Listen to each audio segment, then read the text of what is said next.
Waiting on God is not soft. It is one of the most psychologically demanding positions a human being can occupy. Because when nothing is changing on the outside, the real battle shifts inward. The child in the image is not resting. The body is collapsed over a wall, suspended between falling and standing. That posture is not peace. It is controlled exhaustion.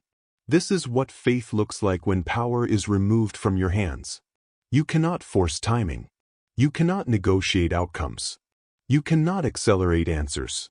And that loss of control is what quietly destroys many people long before doubt ever does. The dark side of waiting is not unbelief. It is powerlessness. You are required to continue living, planning, performing, and functioning in a world that keeps moving, while the one decision that matters most to you remains completely outside your influence. That is psychological pressure, not spiritual poetry. Waiting becomes dangerous when your identity is still built around a future that refuses to arrive. You are not fighting temptation. You are fighting emotional erosion. Every delayed answer trains your nervous system to survive uncertainty, disappointment, and suspended hope at the same time. This is not comfort. This is discipline. Real faith is not proven by how loudly you worship.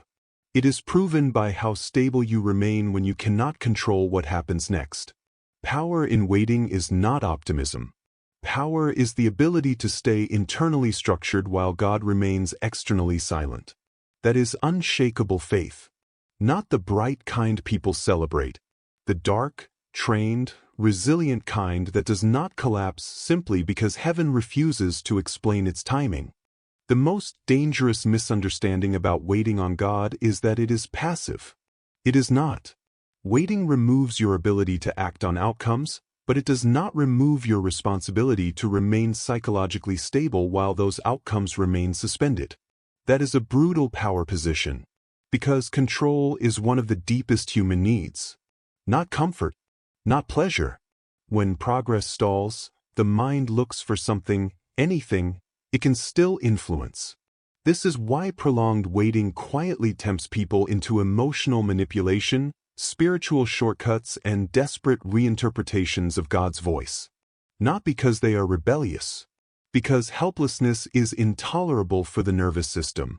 In power dynamics, the person who controls timing controls emotional pressure. And when God controls timing, the human mind is forced into its most exposed position. You are not allowed to retaliate. You are not allowed to bargain. You are not allowed to exit without existential consequence. So something else begins to shift. Your relationship with certainty collapses. You begin to realize that many of your spiritual routines were built to stabilize outcomes, not to stabilize your inner structure. When answers disappear, performance loses its usefulness. What remains is emotional regulation. Waiting reveals whether your faith was transactional or disciplined. Transactional faith functions like an emotional contract. Obedience in exchange for predictable results. Prayer in exchange for clarity. Consistency in exchange for protection. Disciplined faith functions differently. It does not require visible reinforcement to remain internally ordered. This is where psychological power develops. Not in receiving, in remaining emotionally aligned without reinforcement. The longer God delays, the more the illusion of control is stripped away. And what replaces it is either emotional chaos or emotional authority.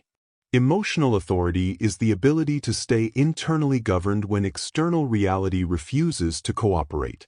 You stop trying to manage God. You start managing yourself. That is the hidden recalibration of waiting. Not learning how to be patient. Learning how to remain psychologically sovereign under conditions you cannot influence. Waiting on God is not preparation for blessings. It is preparation for internal leadership. And only people who survive the collapse of control without collapsing their character themselves ever reach that level of power. There is a stage in waiting where the real danger is no longer impatience. It is internal distortion. When nothing moves for a long time, the mind begins to quietly rewrite meaning in order to protect itself. You start negotiating with reality. You reinterpret silence as guidance. You reinterpret delay as redirection. You reinterpret emotional discomfort as spiritual growth. Sometimes those interpretations are true, but sometimes they are survival strategies.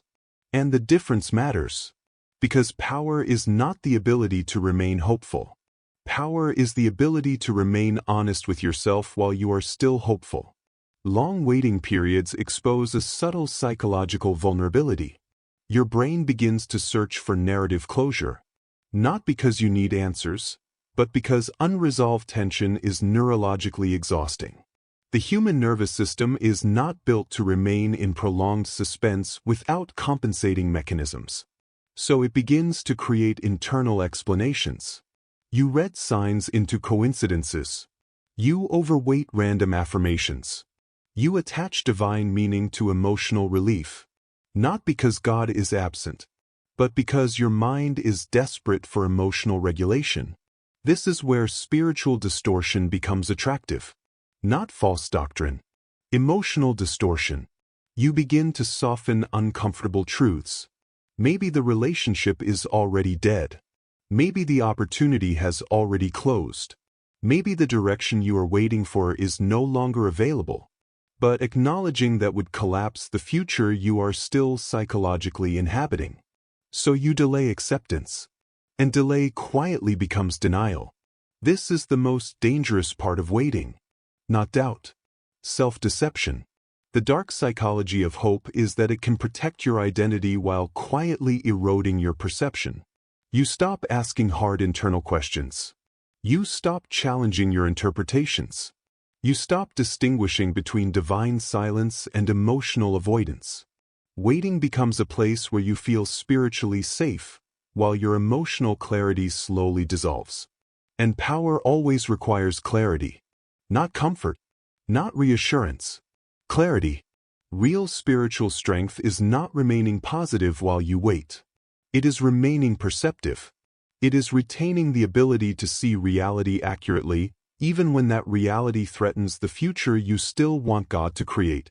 Waiting tests whether you can hold two things at the same time: trust in God's timing, and brutal honesty about your present situation, without collapsing either one. Because the most disciplined faith is not blind faith. It is faith that refuses to sacrifice perception in order to protect emotional survival.